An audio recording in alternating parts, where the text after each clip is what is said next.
হ্যাঁ গাইস, আমাদের জীবনে ঘটে যাওয়া অনেক ছোটখাটো বিষয় নিয়ে আমরা অনেক ভেঙে পড়ি, কিন্তু ধৈর্য ও মনের ইচ্ছার মাধ্যমে মানুষ যে কোনো কঠিন পরিস্থিতি থেকে বেরিয়ে আসতে পারে এবং জীবনের প্রতিটি ক্ষেত্রে সে অনেক উন্নতি লাভ করতে পারে। আর একমাত্র ধৈর্য ও চেষ্টা থাকলেই কেবল মানুষ সাফল্যের চূড়ায় পৌঁছাতে পারে। তো এমনই একটি গল্প নিয়ে 1994 সালে ওয়ার্ল্ডের সব থেকে বেশি আইএমডিবি রেটিং প্রাপ্ত সিনেমা দ্য শশাঙ্ক রিডেম্পশন নামে একটি মুভি রিলিজ হয়েছে, যে সিনেমাটি আপনার মনের ইচ্ছা শক্তিকে অনেক অনেক গুণে বাড়িয়ে তুলবে। তো চলুন আলতু ফালতু কথা বাদ দিয়ে মূল গল্পটিকে দেখে আসি। গল্পের শুরুতে আমাদেরকে একটি আদালতের দৃশ্য দেখানো হয়, যেখানে এই মুভির প্রধান চরিত্র অ্যান্ডিকে দেখতে পায়, যে পেশায় একজন ব্যাংকার। আর এখানে অ্যান্ডির উপর অভিযোগ উঠেছে সে নাকি তার স্ত্রী এবং স্ত্রীর বয়ফ্রেন্ডকে খুন করেছে। আসলে অ্যান্ডির সাথে অ্যান্ডির স্ত্রীর ভালো সম্পর্ক ছিল না, তাই অ্যান্ডির স্ত্রী অন্যজনের সাথে সম্পর্ক করে উল্টাপাল্টা কাজ করত, যেটা অ্যান্ডির একদমই ভালো লাগতো না। তাই ওই দিন রাতে অ্যান্ডি তাদের দুইজনকে মারতে গিয়েছিল, কিন্তু অ্যান্ডি যাওয়ার আগে তাদের দুইজনকে কেউ মেরে ফেলে। আর এ কথা অ্যান্ডি যখন জজকে বলে, জজ অ্যান্ডির কথায় কোনো গুরুত্ব না দিয়ে তাকে যাবজ্জীবন কারাদণ্ডের আদেশ দিয়ে দেয়। আর যার ফলে বুঝতে পারছেন এখন অ্যান্ডির বাকি জীবনটা জেলে কাটাতে হবে। আর তারপর আমাদেরকে শশাঙ্ক রিডেম্পশন নামে একটি জেলের দৃশ্য দেখানো হয়, যে জেল থেকে আজ পর্যন্ত কোনো কয়েদি পালাতে পারেনি। আর কেউ পালানোর চেষ্টা করলে তাকে মেরে তার জীবনের 12টা বাজিয়ে ফেলে, তাই আজ পর্যন্ত কেউ পালানোর চেষ্টাও করেনি। আর সেই জেলে আমরা রেড নামে একজন কয়েদিকে দেখতে পাই। সে 20 বছর ধরে এই জেলে আছে, আর আজকে রেডের একটি বড় সুযোগ এসেছে। যদি সে কয়েকটি প্রশ্নের সঠিক উত্তর দিতে পারে তাহলে তাকে জেল থেকে মুক্ত করে দেওয়া হবে। কিন্তু দুঃখের বিষয়, রেড প্রশ্নগুলো সঠিক উত্তর দিতে পারে না, তাই তাকে আরো কয়েক বছর সেই জেলে কাটাতে হবে। আর আমরা এখানে জানতে পারি রেডের একটি স্পেশাল বৈশিষ্ট্য আছে, সেটা হলো রেড টাকার বিনিময়ে কয়েদিদের বিড়ি সিগারেট থেকে নিয়ে টুকটাক অনেক কিছুই বাহির থেকে জেলের ভিতর এনে দিতে পারে। আর এটাকে এক কথায় বলা হয় হ্যাঁ, বিজনেস। যাই হোক, তারপর আমরা দেখি এই জেলে কয়েকজন নতুন কয়েদি নিয়ে এসেছে। তার মধ্যে আমরা অ্যান্ডিকেও দেখতে পাই। আর অ্যান্ডি এই জেলে আসার পর থেকে সবসময় শুধু চুপচাপ থাকে, কারোর সাথে কোনো কথা বলে না, সবসময় শুধু একা একা থাকে, কারণ সে জেলে আসার পর থেকে মানসিকভাবে ভেঙে পড়েছে। এভাবে কয়েক মাস চলে যাওয়ার পর একদিন অ্যান্ডি রেড নামের লোকটির সাথে কথা বলে। আর তখন অ্যান্ডি রেডকে বলে, তুমি আমার কিছু জিনিসপত্র বাহির থেকে এনে দিতে পারবে? তখন রেড বলে, হ্যাঁ অবশ্যই পারবো, তবে তার জন্য আমাকে কিছু টাকা দিতে হবে। ঠিক আছে, বলে তুমি আমাকে একটি ছোট হাতুড়ি আর একটি পোস্টার এনে দিবে। আর তখন রেড বলে, তুমি কি হাতুড়ি দিয়ে এখান থেকে সুড়ঙ্গ করে পালাবে? অ্যান্ডি তখন বলে, না, আসলে আমি বাড়িতে অবসর সময়ে পাথরের মূর্তি বানাতাম, আর এখনো সেই কাজটাই করব। অ্যান্ডি এই কথা বলার পর রেড 3টি লোক দেখিয়ে বলে, ওই যে তুমি 3জনকে দেখতে পারছো, তাদের থেকে একটু দূরে থাকবে, কারণ তোমার উপর তাদের খারাপ নজর পড়েছে। আর কেনই বা রেড তাদের থেকে অ্যান্ডিকে দূরে থাকতে বলেছে তা আমরা একটু পরেই জানতে পারবো। তো রাতের দৃশ্যে দেখানো হয় যে রেড অ্যান্ডির জন্য সেই ছোট হাতুড়িটা নিয়ে এসেছে, আর রাতের খাবারের সাথে সেই হাতুড়িটি অ্যান্ডির কাছে পৌঁছে দেয়। তো তারপর আমরা নেক্সট সিনে দেখতে পাই ওই দিনের সেই 3টি খারাপ লোক অ্যান্ডিকে ধরে ফেলে এবং তাকে প্রচুর মারধর করে, আর তার উপর তারা 3জন মিলে তাকে রেপ করে। আর এই অত্যাচার অ্যান্ডির উপর টানা 2 বছর ধরে করতে থাকে, কিন্তু অ্যান্ডি কারো কাছে এ কথাটা বলে না। সে নিজের মনের ভিতর এ কথাটাকে গোপন করে প্রতিশোধের আগুনে চলতে থাকে। তো গাইস, এখন বুঝতে পারছেন যে হালার পরা কত খারাপ, ছেলে মানুষকে ধরে রেপ করে। তো তারপর সিনে আমরা দেখতে পাই কয়েকজন কয়েদিকে কাজ করানোর জন্য ছাদে নিয়ে যাওয়া হয়, তাদের মধ্যে রেড এবং অ্যান্ডিও ছিল। তো এখানে তাদের যে ইনচার্জ আছে তার নাম হচ্ছে গিয়ে হ্যাডলি। আর হ্যাডলি তার সৈন্যদেরকে খুব আফসোসের সাথে বলে যে আমার ভাই কিছুদিন আগে মারা গেছে, আর যাওয়ার আগে আমার ভাই আমার নামে $60,000 করে দিয়েছিল, কিন্তু তাতে আমার কোনো লাভই হয়নি, কারণ এই পুরো টাকাটা এখন সরকারের কাছে ট্যাক্স হিসাবে চলে যাবে। আর এই কথাগুলো দূর থেকে অ্যান্ডি শুনছিল। তো এই জন্য অ্যান্ডি হ্যাডলির সামনে এসে বলে, তুমি কি তোমার ওয়াইফকে বিশ্বাস করো? আর এটা শুনে হ্যাডলি তার উপর প্রচন্ড রাগ করে তাকে একদম ছাদের কিনারে নিয়ে আসে। আর তাকে যখন সে ফেলেই দিবে, ঠিক তখনই অ্যান্ডি তাকে বলে, তুমি তোমার লাইফে সরকারের নিয়ম অনুযায়ী তোমার ওয়াইফকে $60,000 গিফট করতে পারবে। তো তুমি যদি তোমার ওয়াইফকে পুরো টাকাটা গিফট করে দাও তাহলে সরকারকে একটা টাকাও ট্যাক্স দিতে হবে না, কিন্তু এই কাজটা করতে গেলে আপনাকে বেশ কিছু ডকুমেন্ট তৈরি করতে হবে, যার জন্য আপনাকে কোনো উকিল অথবা অ্যাকাউন্টিংকে অনেক টাকা দিতে হবে, কিন্তু আমি আপনার এই কাজটা একদম ফ্রিতে করে দিতে পারি, তার জন্য আমাকে একটাও টাকা দিতে হবে না, আপনি শুধু আমার প্রত্যেকটা বন্ধুকে 3টা করে বিয়ার খাইয়ে দিবেন। এখন হ্যাডলি ওর এই শর্তে রাজি হয়ে যায়। এরপর দেখা যায় অ্যান্ডির জন্য হ্যাডলির সমস্ত টাকাগুলো বেঁচে গিয়েছিল, আর সেজন্য সে খুশি হয়ে অ্যান্ডির সমস্ত বন্ধুদেরকে বিয়ার খাওয়ায়। এবং এই ঘটনার পর থেকে অ্যান্ডির সাথে হ্যাডলির খুব ভালো সম্পর্ক হয়ে গিয়েছিল। তো এই ঘটনার কিছুদিন পর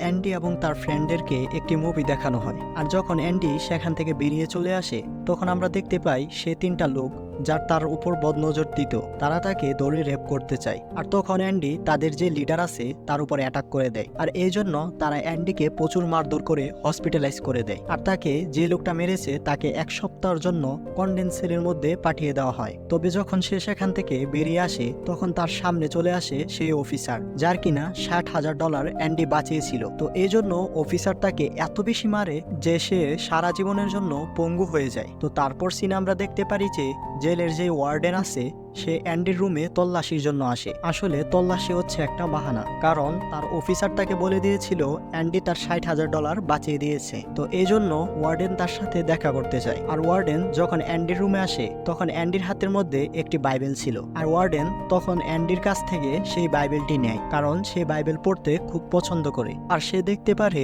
অ্যান্ডির রুমের দেয়ালের মধ্যে অনেক মেয়ে অ্যাক্টরের ছবি লাগানো আছে। মানে গাইস, আমার বন্ধু কদম আলীর মতো আর কি। আমার বন্ধু কদম আলীও তার রুমের দেয়ালে অনেক নায়িকাদের ছবি ঝুলিয়ে রাখে। যাই হোক, ওয়ার্ডেন তখন অ্যান্ডিকে বলে যে আসলে আমি এগুলো অ্যালাউ করি না, কিন্তু কিছু মানুষের জন্য এগুলো ছাড় দেওয়া যায়। কিন্তু এখানে একটা আশ্চর্যের বিষয় হচ্ছে অ্যান্ডি যে হাতুড়িটা এনেছিল সেটা ওয়ার্ডেন পায় না। তো আমাদের মনে একটা প্রশ্ন ওঠে যে হাতুড়িটা আসলে কোথায়। তো গাইস, চিন্তার কোনো কারণ নাই, আমরা একটু পরেই জানতে পারবো যে আসলে হাতুড়িটা কোথায়। তো তারপর আমরা দেখতে পারি ওয়ার্ডেন অ্যান্ডির বাইবেলটা নিয়ে সেখান থেকে চলে যায়। কিন্তু একটু পরেই ওয়ার্ডেন আবার আসে এবং বাইবেলটা অ্যান্ডিকে ফেরত দিয়ে বলে এখানেই মুক্তি আছে। আর ওয়ার্ডেন অ্যান্ডির উপর ইমপ্রেস হয়ে যায়, তাই তাকে তার রুমে ডেকে নিয়ে আসে, ওই জেলের অ্যাসিস্ট্যান্ট লাইব্রেরিয়ান বানিয়ে দেয় এবং তাকে। আর এখানে যে লাইব্রেরিটা আছে সেখানে একটা বৃদ্ধ 50 বছর ধরে কাজ করে, আর এই বৃদ্ধের নাম হচ্ছে ব্রক্স। তো এখানেই তার সাথে অ্যান্ডি লাইব্রেরিয়ান অ্যাসিস্ট্যান্ট হিসেবে কাজ করবে এবং সমস্ত অফিসারদের যত কালো টাকার ফাইল আছে সেগুলোকে সে দেখাশোনা করবে।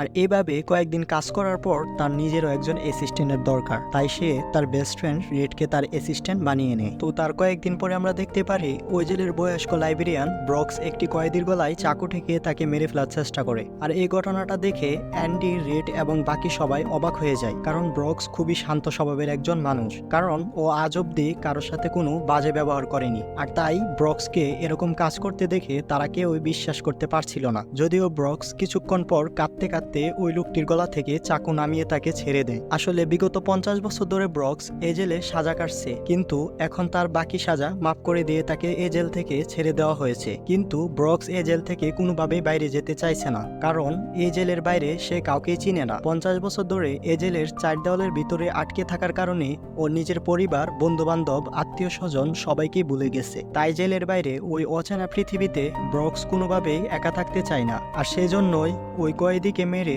সে একটা অপরাধ করতে চেয়েছিল, যাতে তাকে সারা জীবনের জন্য এই জেলে আটকে রাখা হয়। কিন্তু শেষ অবধি ব্রক্স কোনো কিছুই করতে পারে না। তারপর একটা সময় তাকে মুক্তি দিয়ে দেওয়া হয়। কিন্তু জেলের বাইরে নতুন জায়গায় নতুন পরিবেশে ব্রক্স একদমই মানিয়ে নিতে পারছিল না। আজ থেকে 50 বছর আগে যখন সে জেলে গিয়েছিল তখন এই শহরের পরিবেশ একদমই অন্যরকম ছিল। তখন এই শহরের রাস্তায় একটাও গাড়ি দেখা যেত না, কিন্তু এখন শহরের রাস্তায় প্রচুর পরিমাণের গাড়ি চলাচল করে। আর এই নতুন শহরে ওর সাথে মেলামেশা করার মতো কোনো লোক ছিল না। জেল থেকে বের হওয়ার পর ব্রক্সকে থাকার জন্য সরকার থেকে একটি ছোট ঘর দেওয়া হয়, আর তার সাথে নিজের খরচ চালানোর জন্য একটি চাকরিও দেওয়া হয়। কিন্তু এত কিছুর পরও ব্রক্স কোনো কিছুই ভালো লাগতো না, কারণ এই শহরের এত মানুষের ভিড়ে ব্রক্স একদম একা হয়ে পড়েছে, কারো সাথে কোনো মেলামেশা করতে পারছে না। আর তাই একাকিত্ব সহ্য না করতে পেরে ব্রক্স আত্মহত্যা করে মারা যায়। আর তারপরের সিনে আমরা দেখতে পাই ওয়ার্ডেন জেলের মধ্যে নতুন একটি প্রজেক্ট চালু করে। আর এই প্রজেক্টের আন্ডারে সে কয়েদিদের জেলের বাইরে নিয়ে গিয়ে বিভিন্ন কাজ করাবে, যাতে তারা এটা বুঝতে পারে যে বাইরের দুনিয়া কতটা কষ্টের এবং সেখানে কিভাবে সার্ভাইভ করতে হয়। আর এজন্য ওয়ার্ডেন অনেকগুলো কাজের অর্ডারও পেয়ে যায়, কারণ জেলের কয়েদিদেরকে দিয়ে খুব কম মূল্যে কাজ করানো যায়। আর এইভাবে ওয়ার্ডেন অনেক টাকা কামিয়ে ফেলে, আর সবগুলোই হচ্ছে কালো টাকা। আর এই কালো টাকাগুলা সাদা করার জন্য অ্যান্ডি তাকে সাহায্য করে। মানে এখানে অ্যান্ডি একটি লোকের নামে অ্যাকাউন্ট খোলে যে কিনা এই দুনিয়াতে এক্সিস্টই করে না।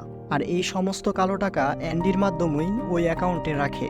মানে কোনো সময় যদি পুলিশের কাছে ওয়ার্ডেন ধরাও পড়ে যায়, পুলিশ এমন একজন লোককে খুঁজবে যে কিনা পৃথিবীতেই নাই। আর তারপর আমরা নেক্সট সিনে দেখতে পারি এই জেলে নতুন একটি কয়েদি আসে, আর তার নাম হচ্ছে গিয়ে টমি। টমি খুবই ইয়াং, তবে এ বয়সেও সে অনেকগুলো জেলে গিয়েছে। আর যখন সে এখানে এসে জানতে পারে অ্যান্ডি আসলে অনেককে সাহায্য করেছে, তখন সে অ্যান্ডির কাছে আসে আর অ্যান্ডিকে বলে যে আমি চাই আমার হাই স্কুলের পড়ালেখা কমপ্লিট করতে, কারণ আমি চাই এই জেল থেকে বের হওয়ার পরে আমার ওয়াইফ আর আমার বাচ্চাকে নিয়ে শান্তিতে বসবাস করতে। তো এই জন্য অ্যান্ডি তাকে সাহায্য করে। আর একদিন যখন টমি রিডের সামনে ছিল, তখন সে তাকে জিজ্ঞেস করে যে অ্যান্ডি খুবই ইন্টেলিজেন্ট একজন মানুষ, সে জেলের মধ্যে কি করছে। আর তখন রেড তাকে বলে অ্যান্ডি হচ্ছে একজন বিশাল বড় ব্যাংকার, আর অ্যান্ডিকে এখানে ধরে আনা হয়েছে তার ওয়াইফ এবং ওয়াইফের বয়ফ্রেন্ডকে হত্যা করার জন্য, কিন্তু আসলে অ্যান্ডি তাদেরকে হত্যা করেনি। আর এই কথা শোনার পর টমি অ্যান্ডি এবং রেডকে বলে যখন আমি অন্য একটি জেলে ছিলাম, তখন আমার একটি কয়েদির সাথে কথা হয়। সে আমাকে বলেছে যখন সে একটি ঘরের মধ্যে চুরি করতে গিয়েছিল, তখন সে ওই ঘরের মধ্যে একটি ছেলে এবং একটি মেয়েকে দেখতে পায়। তার মনে হয়েছিল যে তারা হয়তো স্বামী স্ত্রী, তো এই জন্য তাদের দুইজনকে সে মেরে ফেলেছিল। তবে পরবর্তীতে সে একটি নিউজ পেপারে দেখতে পায় যে তারা আসলে স্বামী স্ত্রী ছিল না, তারা ছিল গার্লফ্রেন্ড বয়ফ্রেন্ড। আর এই দুইজনের মার্ডারের জন্য ওই মহিলার স্বামীকে গ্রেপ্তার করা হয়েছে, যে কিনা একজন বিশাল বড় ব্যাংকার। আর এখান থেকে আমরা বুঝতে পারি যে অ্যান্ডি আসলে নির্দোষ ছিল। এক কথায় বলতে গেলে বিনা দোষে অ্যান্ডি জেল খাটতেছে। আর তখন অ্যান্ডি সমস্ত ঘটনা ওই জেলের ওয়ার্ডেনকে বলে যে অ্যান্ডি আসলে এই খুনটা করেনি, কিন্তু ওয়ার্ডেন ইচ্ছা করে অ্যান্ডির কথা ইগনোর করে, কারণ অ্যান্ডি যদি এখান থেকে চলে যায় তাহলে তার ব্ল্যাক মানিকে হোয়াইট করার মতন কেউ থাকবে না, এবং অ্যান্ডি যদি জেল থেকে বাইরে হয়ে ওয়ার্ডেনের সমস্ত কথা বলে দেয় তাহলে তো সে ধরা পড়ে যাবে। তাই ওয়ার্ডেন অ্যান্ডির কথায় গুরুত্ব দেয় না। আর তখন অ্যান্ডি ওয়ার্ডেনকে বলে যে আমি তোমার ব্ল্যাক মানির কথা কাউকে বলবো না। আর এই কথা শোনার পর ওয়ার্ডেন তার উপর প্রচুর রেগে যায় এবং অ্যান্ডিকে 1 মাসের জন্য কন্ডেন্স সেলের মধ্যে পাঠিয়ে দেয়। আর এই দিক দিয়ে টমি নামে যে লোকটি ছিল যার সাক্ষ্যের জন্য অ্যান্ডি বেঁচে যেতে পারতো, তাকে ওয়ার্ডেন মাঠে এনে শুট করে মেরে ফেলে। তো তারপর সিনে আমরা দেখতে পারি কন্ডেন্স সেল থেকে যখন অ্যান্ডি বেরিয়ে আসে, তখন তার কাছে রেড আসে এবং রেডকে জিজ্ঞেস করে তুমি কি কখনো এই জেল থেকে বের হতে পারবে। তো তখন অ্যান্ডি বলে হ্যাঁ হয়তো বা পারবো, তবে তখন আমি হয়তো বুড়ো হয়ে যাব এবং আমার ব্রেন হয়তো ঠিকঠাক ভাবে কাজ করবে না। আর আমি যদি এখান থেকে বের হতে পারি তাহলে আমি মেক্সিকোর একটি সমুদ্র পাড়ে যাব, কারণ আমি শুনেছি সেখানে গেলে নাকি মানুষ নিজেকে হারিয়ে ফেলে। আমি সেখানে গিয়ে একটি রেস্টুরেন্ট খুলবো, আমার নৌকাগুলো আমি সেটার পাড়ে ঠিক করব।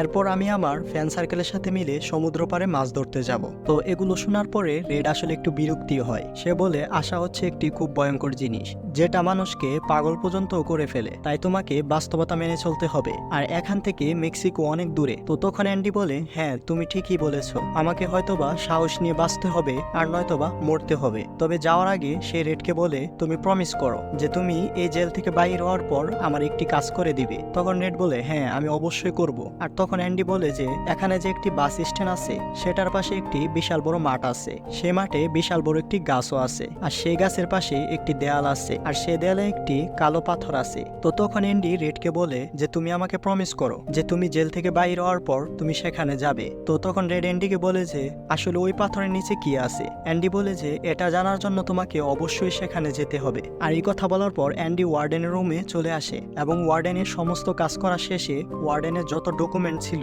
সবগুলো একটি লকারে রেখে দেয়। আর তারপর ওয়ার্ডেন তাকে কিছু জামা কাপড় আর এক জোড়া শু দিয়ে বলে এগুলো পরিষ্কার করে রেখে দিবে। এ কথা বলে ওয়ার্ডেন সেখান থেকে চলে যায়। তো এরপরের দিন সকালে আমরা দেখি যখন সমস্ত সেলের দরজা খোলা হয় তখন সবাই যার যার সেল থেকে বের হয়, কিন্তু অ্যান্ডি সেল থেকে বের হয় না। আর তারপর যখন পুলিশ চেক করতে আসে দেখে যে এখানে অ্যান্ডি নেই। আর তারপর আমরা দেখি ওয়ার্ডেন যখন শু পড়তে যায় তখন ওয়ার্ডেন দেখে তার সুর বদলে সেখানে অ্যান্ডির শু পড়ে আছে। আর তখনই ওই সেলের অ্যালার্ম বেজে ওঠে। আর এই অ্যালার্মটা হচ্ছে সেই অ্যালার্ম যেটা কিনা কোনো কয়েদি পালালে বাজানো হয়। তো তারপর ওয়ার্ডেন অ্যান্ডির ছেলে আসে এবং রেডকে জিজ্ঞেস করে যে অ্যান্ডি কোথায় গিয়েছে। তখন রেড বলে যে আমি কি জানি, আমি তো সারা রাত আমার ছেলে ছিলাম। তো তখন ওয়ার্ডেন বলে অ্যান্ডি কি আসলে ভূত যে এখান থেকে সে গায়েব হয়ে গেছে আর আমাদের জন্য রেখে গেছে এতগুলা পাথর আর পোস্টার। আর এই কথা বলে ওয়ার্ডেন রেগে গিয়ে একটি পাথর দেয়ালে ডিল মারে, কিন্তু গাইস ভুলবশত ওই ডিলটা দেয়ালের পোস্টারে গিয়ে লাগে এবং ওই পোস্টারের ভিতর পাথরটা ঢুকে যায়। আর তখন ওয়ার্ডেনের মনে সন্দেহ জাগে এবং সে যখন ওই পোস্টারের ভিতর হাত দেয় তখন তার হাত ওই পোস্টারের ভিতর ঢুকে যায়। আর তখন ওয়ার্ডেন দেখতে পায় অ্যান্ডি বিশাল একটি সুড়ঙ্গ করে পালিয়ে গেছে। আর এটা দেখার পর তো তাদের একদম পুরো মাথায় ঘুরে যায় যে মামা হালাই কামটা করলো কি, মানে যে দেয়ালটা অ্যান্ডি ভেঙেছে এটা মেশিন ছাড়া খোঁড়া একদমই অসম্ভব, আর হালাই করছে কি একটি ছোট হাতুড়ি দিয়ে পালিয়ে গেছে। তো এখানে গাইস আপনাদের মনে একটি প্রশ্ন থাকতে পারে যে অ্যান্ডি এত বড় সুড়ঙ্গ করেছে কিন্তু মাটিগুলা গেছে কোথায়। আসলে গাইস অ্যান্ডি প্রতিদিন একটু একটু করে সুড়ঙ্গ খুঁড়িয়ে সে মাটিগুলো প্যান্টের পকেটে নিয়ে বাহিরে ফেলে দিত। তো শেষ রাতে অ্যান্ডি যখন ওয়ার্ডেনের জন্য কাজ করছিল তখন সে ওয়ার্ডেনের সমস্ত ব্ল্যাক মানি ডকুমেন্ট এবং তার কাছে যে বাইবেলটা ছিল সেটাকে ওই লকারের মধ্যে রেখে দিয়েছিল। আর ওয়ার্ডেন তাকে যে জামা কাপড়গুলো দিয়েছিল সেগুলো পরে সে নিজের সেলে চলে আসে। আর রাতে যখন সবাই ঘুমিয়ে পড়েছে তখন অ্যান্ডি সেই সুড়ঙ্গ দিয়ে ছেলের যে আন্ডারগ্রাউন্ড আছে সেখানে আসে এবং একটি টয়লেটের ময়লার পাইপ দিয়ে পালিয়ে চলে আসে। আর এই পাইপটির দৈর্ঘ্য 2টি ফুটবল মাঠের সমান ছিল। তো বুঝতেই পারছেন যে সে এমন একটি কাজ করেছে যেটা কেউ কোনোদিন করতে পারেনি। তো তারপর আমরা নেক্সট সিনে দেখতে পারি অ্যান্ডি সেই ওয়ার্ডেনের স্যুটটা পরে ব্যাংকে চলে আসে। আর এটা হচ্ছে সেই ব্যাংক যেখানে ওয়ার্ডেনের সমস্ত ব্ল্যাক মানি অ্যান্ডি জমা করে রাখতো। আর যেহেতু এই সমস্ত টাকাগুলো অন্য একটি লোকের নামে যে কিনা এই দুনিয়াতে এক্সিস্টই করে না, তো এই জন্য অ্যান্ডি আসলে তার হয়ে ব্যাংকের সমস্ত ডকুমেন্ট সাইন করত। তো এই কারণে অ্যান্ডির সিগনেচার মিলে যায়, যার ফলে অ্যান্ডি ব্যাংক থেকে ওয়ার্ডেনের সমস্ত টাকা তুলে ফেলে। আর আরেকটা কথা হচ্ছে গাইস, অ্যান্ডির কাছে যেহেতু ওয়ার্ডেনের সমস্ত কালো টাকার প্রমাণ ছিল সেই প্রমাণগুলো অ্যান্ডি নিউজ পেপারে পাবলিশ করে দেয়। আর এগুলো যখন ওয়ার্ডেন দেখে তখন তার লকারটাকে সে চেক করে, তখন সে দেখতে পায় সেখানে একটি বাইবেল পড়ে আছে এবং বাইবেলের প্রথম পৃষ্ঠায় লেখা আছে তুমি ঠিকই বলেছো, মুক্তি আসলে এটার মধ্যে আছে। তো তারপর ওয়ার্ডেন যখন আরো কিছু পৃষ্ঠা উল্টায় তখন সে দেখতে পায় এখানে একটি হাতুড়ির চিহ্ন। তো তারপর ওয়ার্ডেন বুঝতে পারে যে অ্যান্ডি আসলে এই হাতুড়িটা এই বাইবেলের মধ্যে লুকিয়ে রাখতো। তো তারপর সিনে আমরা দেখতে পাই যেহেতু ওয়ার্ডেনের কুকর্ম ফাঁস হয়ে গেছে তাই পুলিশ এসেছে ওয়ার্ডেনকে ধরার জন্য, কিন্তু পুলিশ পৌঁছানোর আগেই ওয়ার্ডেন নিজেকে শুট করে ফেলে এবং সেখানেই ওয়ার্ডেনের চ্যাপ্টার খতম হয়ে যায়। তো তার কিছুদিন পরের দৃশ্যে আমরা দেখতে পাই অ্যান্ডির ফ্রেন্ড রেডকে জেল থেকে মুক্ত করে দেওয়া হয় এবং তার সাথে তাকে একটি চাকরিও দেওয়া হয়, কিন্তু রেডের এসব কোনো কিছুই ভালো লাগছে না। আর রেড সেই রুমে থাকে যে রুমে একসময় ব্রক্স নামে বৃদ্ধ লাইব্রেরিয়ানটা থাকতো। আর বৃদ্ধ লাইব্রেরিয়ানের মতো রেডও আত্মহত্যা করতে চাইতেছে। আর তখনই রেডের মাথায় অ্যান্ডিকে যে কথা দিয়েছিল সেটার কথা মনে পড়ে। তো তারপর রেড সেখানে চলে আসে আর এখানে একটা সে বিশাল বড় গাছও দেখতে পারে এবং এখানে একটা পাথরের দেওয়ালও আছে। তো তারপর সে সেখানে একটি কালো পাথরও দেখতে পায় এবং সে যখন ওই পাথরটি সরায় সেখানে একটি বক্স দেখতে পায়। আর এই বক্সের মধ্যে রেড কিছু টাকা এবং একটি লেটার পায়। আর এই লেটারের মধ্যে অ্যান্ডি বলেছে তোমার কি মনে আছে আমি কোন সমুদ্র পাড়ের কথা বলেছিলাম? তখন রেড বলে হ্যাঁ মনে আছে। তো তারপর রেড সেই সমুদ্র পাড়ে চলে আসে এবং সে সেখানে দেখতে পায় অ্যান্ডি তার নৌকাগুলো ঠিক করছে। আর অ্যান্ডি এখানে সেই জীবনটাই পেয়ে গেছে যে জীবনটা সে জেলে বসে চাইতো। আর এখানেই এই সুন্দর গল্পটির সমাপ্তি হয়। তো গাইস, যেহেতু এটা আমার প্রথম এক্সপ্লেন, আমি জানি এই গল্পটিকে আমি ভালোভাবে এক্সপ্লেন করতে পারিনি আর মানুষ মাত্রই ভুল হয়। আমি সব থেকে বেশি খুশি হব আমার ভিডিওর ভুল ধরিয়ে দিলে, কারণ নিজের ভুল নিজে ধরা যায় না। তাই আপনারা যদি আমার ভিডিওর ভুল ধরিয়ে দেন আশা করি আমি পরের বার সেই ভুলগুলোকে শুধরে আরো ভালোভাবে ভিডিও উপস্থাপন করব।